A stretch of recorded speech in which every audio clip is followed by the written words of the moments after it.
Welcome to the Best 5 Men in Wine podcast with Forrest Kelly. So the book, Rosé Revolution, where is it right now in your house? Well, I have one just beside me, and I have one down in my living room, a few books around me.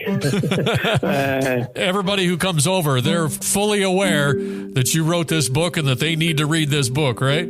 Well, to be honest, I think very few of my friends or family members are not aware that I've been digging into this wine and rosé for the past years. And of course, when you dig into this world, you get really fascinated by it, and it's really overwhelming. And, you know, the whole world is not pink. I mean, there's a lot of things going on in the world that makes you sad, makes you cry. And every now and then it's been a bit strange to sit and write about rosé wine while the war in Ukraine was going on and so on. But at the same time, I think this book is, you can ask yourself, is this book a writer book? And then, well, I guess it depends on whom you ask. For sure, the world is not only pink. I would say that it is an important book in its own way, because it's about the good life. And I think it's a reminder that we should also strive for joy and pleasure. Making this book has definitely been a joyride. And to be honest, when I visit friends and bring a bottle of wine, I do not necessarily bring a bottle of rosé wine anymore, because I also want to show them that I'm aware of other wine categories. Yeah, show that you've got a wide palette here. I've never heard that term before, but it kind of aligns, because most people say, you know, the world isn't black or white. It's a different color. But I've never heard somebody say pink. But you're keeping it real with the pink and the rosé coloring. This is also the story about rosé, and I think this is also why you can say that rosé wine has become a pop culture phenomenon. It really is a beautiful wine, and as you know, the wine is in transparent bottles, so you see the wine, you see this beautiful color, and you can easily make great photos of the wine.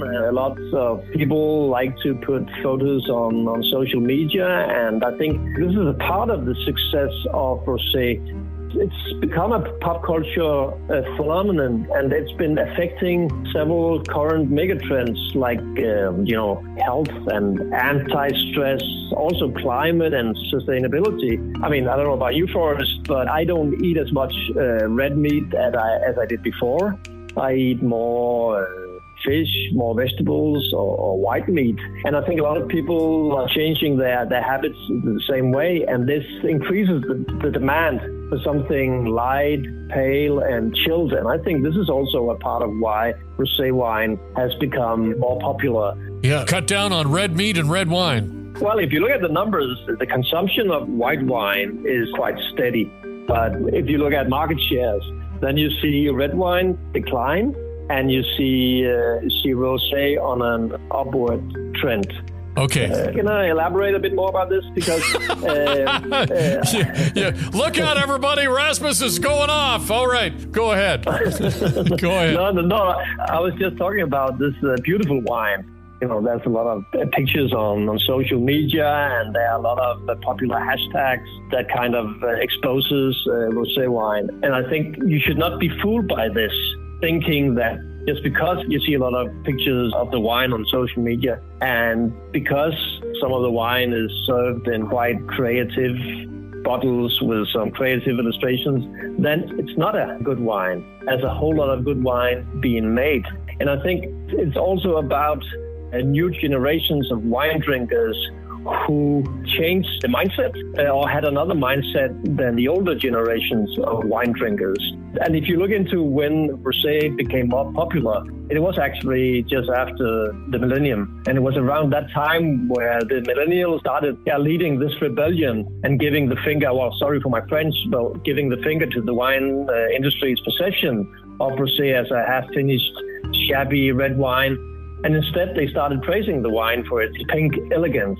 I think that the success of rosé also has to do with the wine being inclusive, being unsnobbish, being easy to approach, and that the wine also appeals to those who are looking for quality and good experiences, but who does not necessarily want to, make slurping noises every time they enjoy a glass. Okay, where can we pick up the book?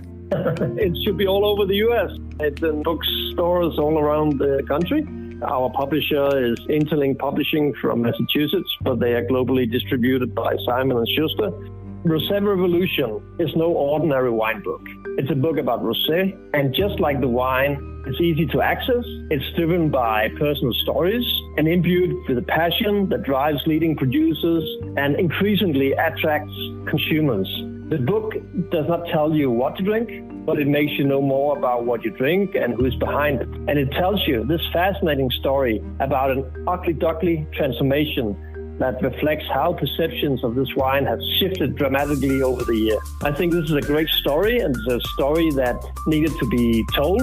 And we tell it in this book, Rosé Revolution.